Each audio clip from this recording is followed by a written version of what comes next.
मसीह में मेरे प्यारे भाइयों बहनों, गॉड ब्लेस यू। परमेश्वर आप सबों को आशीष दे। मत्ती अध्याय 13 कुल आयत 57। उसी दिन यीशु घर से निकलकर झील के किनारे जा बैठा और उसके पास ऐसी बड़ी भीड़ इकट्ठा हुई कि वह नाव पर चढ़ गया और सारी भीड़ किनारे पर खड़ी रही। और उसने उनसे दृष्टांत में बहुत सी बातें कहीं। एक बोने वाला बीज बोने निकला। बोते समय कुछ बीज मार्ग के किनारे गिरे और पक्षियों ने आकर उन्हें चुग लिया। कुछ बीज पथरीली भूमि पर गिरे, जहां उन्हें बहुत मिट्टी ना मिली और गहरी मिट्टी ना मिलने के कारण वे जल्द उग आए। पर सूरज निकलने पर वे जल गए और जड़ न पकड़ने से सूख गए। कुछ बीज झाड़ियों में गिरे और झाड़ियों ने बढ़कर उन्हें दबा डाला।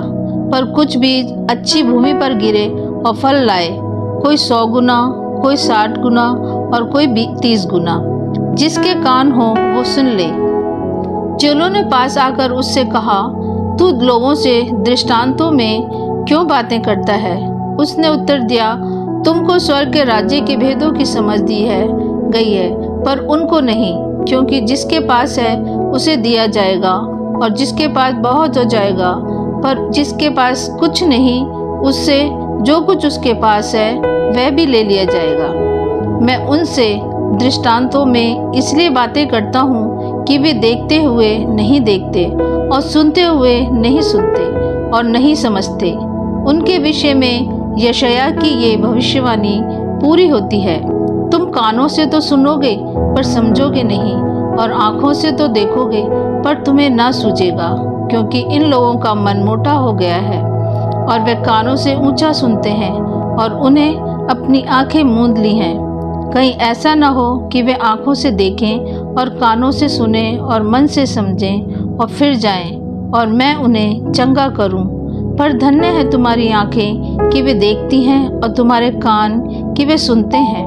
क्योंकि मैं तुमसे सच कहता हूँ कि बहुत से भविष्यवक्ताओं ने और धर्मियों ने चाहा कि जो बातें तुम देखते हो देखें पर ना देखें, और जो बातें तुम सुनते हो सुने पर ना सुनी। अब तुम बोने वाले के दृष्टांत का अर्थ सुनो। जो कोई राज्य का वचन सुनकर नहीं समझता, उसके मन में जो कुछ बोया गया था उसे वह दुष्ट आकर छीन ले जाता है। ये वही है जो मार्ग के किनारे बोया गया था। और जो पथरीली भूमि पर बोया गया, ये वह है जो वचन सुनकर तुरंत आनंद के साथ मान लेता है, पर अपने में जड़ न रखने के कारण वह थोड़े ही दिन का है। और जब वचन के कारण क्लेश या उपद्रव होता है तो तुरंत ठोकर खाता है।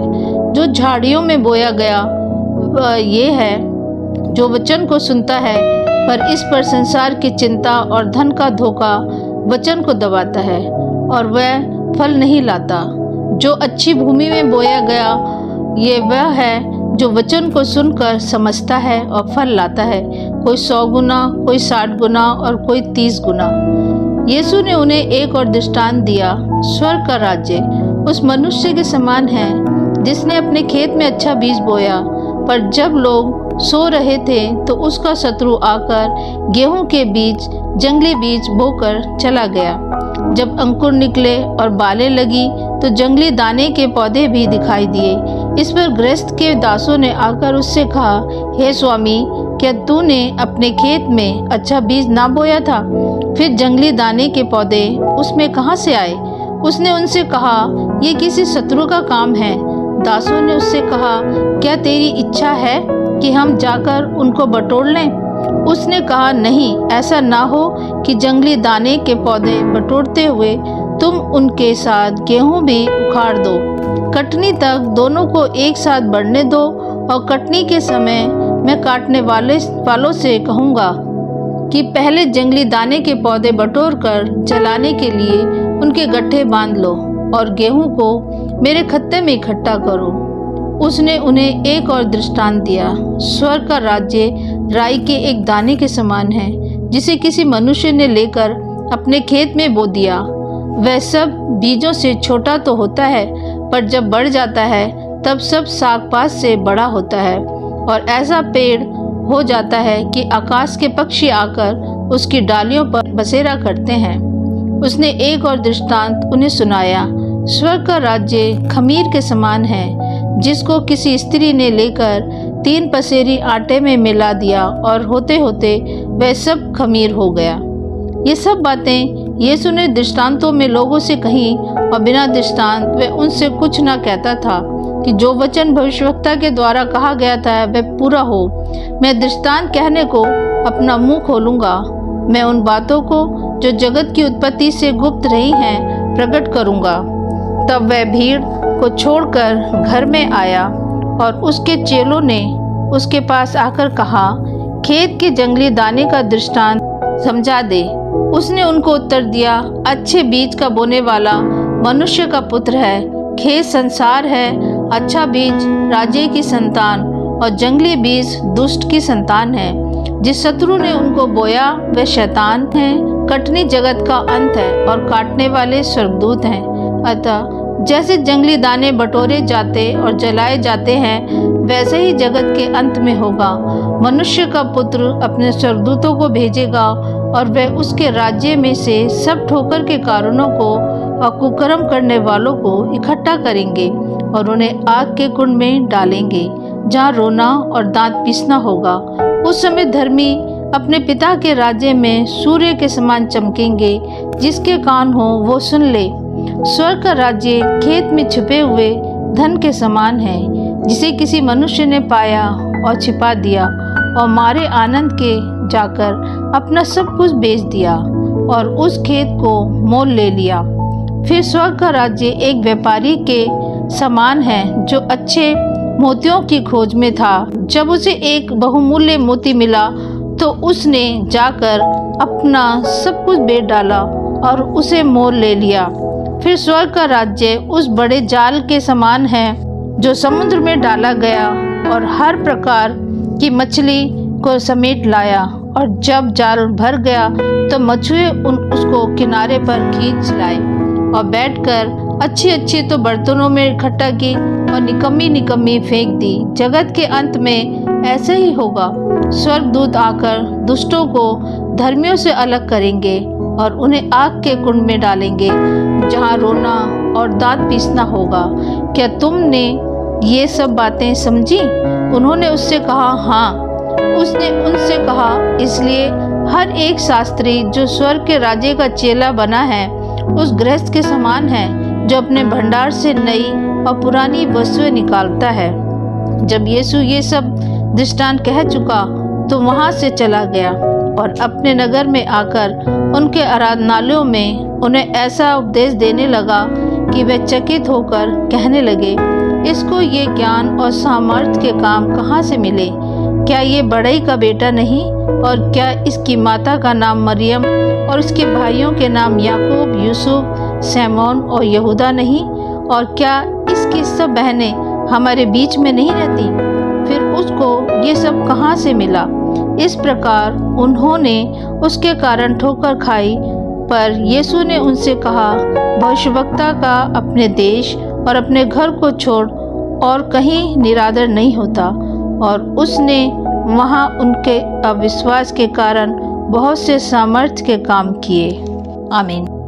मत्ती अध्याय 14 कुल आयत 36। उस समय चौथाई देश का राजा हेरोदेस ने यीशु की चर्चा सुनी और अपने सेवकों से कहा, ये यूहन्ना बपतिस्मा देने वाला है, वो मरे हुए में से जी उठा है, इसीलिए उससे सामर्थ्य के काम प्रकट होते हैं। क्योंकि हेरोदेस ने अपने भाई फिलिपुस की पत्नी हेरोदेसियाई के कारण यूहन्ना को पकड़कर बांधा और जेल खाने में डाल दिया था, क्योंकि यूहन्ना ने उससे कहा था कि इसको रखना तेरे लिए उचित नहीं है। इसलिए वह उसे मार डालना चाहता था, पर लोगों से डरता था, क्योंकि वे उसे भविष्यवक्ता मानते थे। पर जब हेरोदेस का जन्मदिन आया तो हेरोदियास की बेटी ने उत्सव में नाच दिखाकर हेरोदेस को खुश किया। इस पर उसने शपथ खाकर वचन दिया, जो कुछ तू मांगेगी मैं तुझे दूंगा। वह अपनी माता के उस गाने में से बोली, यूहन्ना बपतिस्मा देने वाले का सिर थाल में यही मुझे मंगवा दे। राजा दुखी हुआ पर अपनी शपथ के और साथ बैठने वालों के कारण आज्ञा दी कि दे दिया जाए। और उसने जेल खाने में लोगों को भेजकर यूहन्ना का सिर कटवा दिया और उसका सिर थाल में लाया गया और लड़की को दिया गया, जिसे वह अपनी माँ के पास ले गई। तब यूहन्ना के चेले आए और उसके शव को ले जाकर गाड़ दिया और जाकर यीशु को समाचार दिया। जब यीशु ने ये सुना तो वह नाव पर चढ़ा वहां से किसी सुनसान जगह को एकांत में चला गया। लोग ये सुनकर नगर नगर से पैदल ही उसके पीछे हो लिए। उसने निकलकर एक बड़ी भीड़ देखी और उन पर तरस खाया और उनके बीमारों को चंगा किया।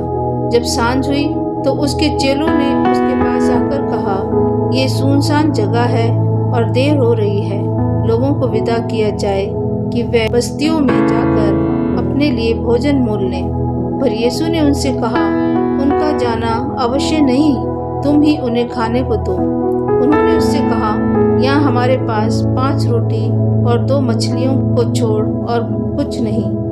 उसने कहा, उनको यहाँ मेरे पास लाओ। तब उसने लोगों को घास पर बैठने को कहा और उन 5 रोटियों और 2 मछलियों को लिया और स्वर्ग की ओर देखकर धन्यवाद किया और रोटियां तोड़ तोड़ कर चेलों को दी और चेलों ने लोगों को। जब सब खाकर तृप्त हो गए तो चेलों ने बचे हुए टुकड़ों से भरी हुई 12 टोकरियां उठाई और खाने वाले स्त्रियों बालकों को छोड़कर 5000 पुरुषों के लगभग थे। तब उसने तुरंत अपने चेलों को नाव पर चढ़ने के लिए विवश किया कि वे उससे पहले पार चले जाएं। जब तक वह लोगों को विदा करे, वह लोगों को विदा करके प्रार्थना करने को अलग पहाड़ पर चला गया और सांझ को वह वहां अकेले था। उस समय नाव झील के बीच लहरों से डगमगा रही थी, क्योंकि हवा सामने की थी। और यीशु रात के 4थे पहर झील पर चलते हुए उनके पास आया। चेले उसको झील पर चलते हुए देखकर घबरा गए और कहने लगे, ये भूत है, और डर के मारे चिल्लाने लगे। तब यीशु ने तुरंत उनसे बातें की और कहा, ढाढ़स बांधो, मैं हूँ, डरो मत। पतरस ने उसको उत्तर दिया, हे प्रभु, यदि तू ही है तो मुझे अपने पास पानी पर चलकर आने की आज्ञा दे। उसने कहा, आ। तब पतरस नाव पर से उतरकर यीशु के पास जाने को पानी पर चलने लगा, पर हवा को देखकर डर गया और जब डूबने लगा तो चिल्लाकर कहा, हे प्रभु, मुझे बचा। यीशु ने तुरंत हाथ बढ़ाकर उसे थाम लिया और उससे कहा, हे अल्पविश्वासी, तूने क्यों संदेह किया? जब वे नाव पर चढ़ गए तो हवा थम गई। इस पर उन्होंने जो नाव पर थे उसे दंडवत करके कहा, सचमुच तू परमेश्वर का पुत्र है। वे पार उतरकर गन्नेसरत में पहुंचे। वहां के लोगों ने उसे पहचान लिया और आसपास के सारे देश में समाचार भेजा और सब बीमारों को उसके पास लाए और उससे विनती करने लगे कि वह उन्हें अपने वस्त्र के आंचल ही को छूने दे, और जितनों ने उसे छुआ वह चंगे हो गए। आमीन। मत्ती अध्याय 15 कुल आयत 39। तब यरूशलेम से कुछ फरीसी और शास्त्री यीशु के पास आकर कहने लगे, तेरे चेले पूर्वजों की परंपराओं को क्यों टालते हैं कि बिना हाथ धोए रोटी खाते हैं?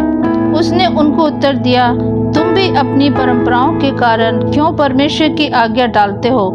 क्योंकि परमेश्वर ने कहा है, अपने पिता और अपनी माता का आदर करना, और जो कोई पिता या माता को बुरा कहे वह मार डाला जाए।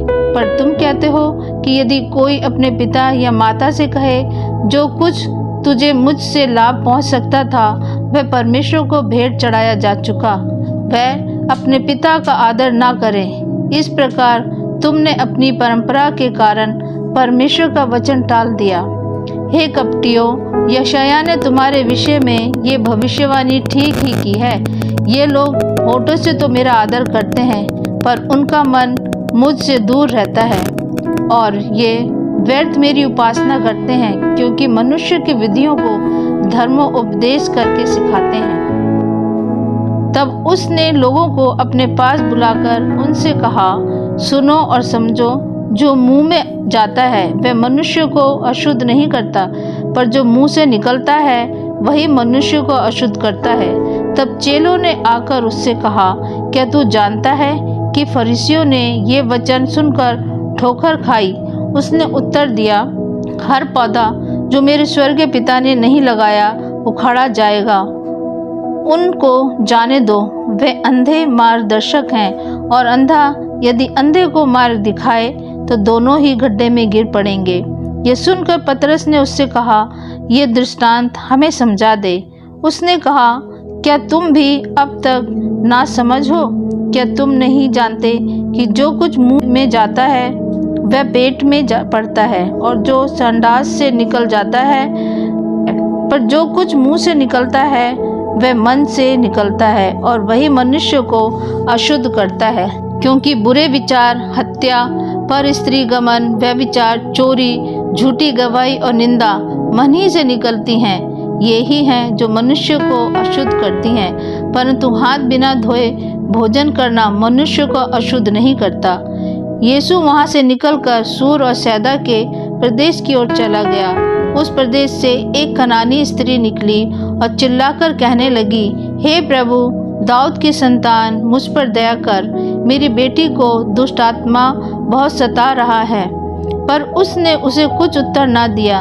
तब उसके चेलों ने आकर उससे विनती की, इसे विदा कर, क्योंकि वह हमारे पीछे चिल्लाती हुई आ रही है।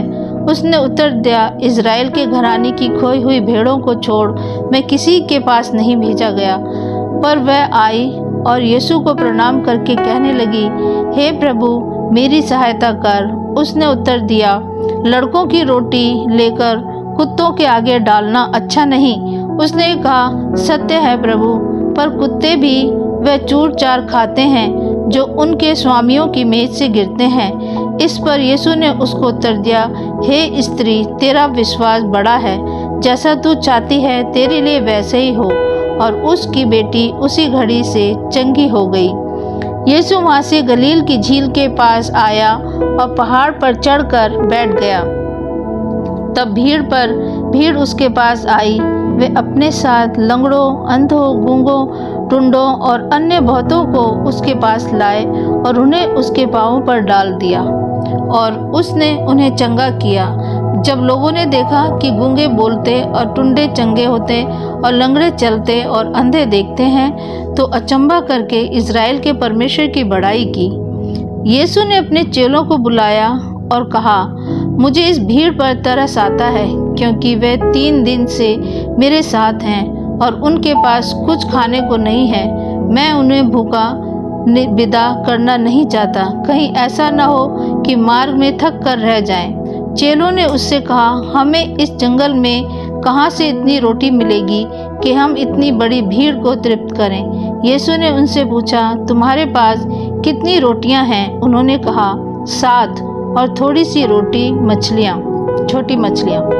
तब उसने लोगों को भूमि पर बैठने की आज्ञा दी और उन 7 रोटियों और मछलियों को लिया, धन्यवाद करके तोड़ा और अपने चेलों को देता गया, और चेलों लोगों को इस प्रकार सब खाकर तृप्त हो गए। और चेलों ने बचे हुए टुकड़ों से भरे हुए 7 टोकरे उठाए। खाने वाले स्त्रियों और बालकों को छोड़ 4000 पुरुष थे। तब वे भीड़ को विदा करके नाव पर चढ़ गया और मार्गदर्शन दे मगदन देश की सीमा में आया।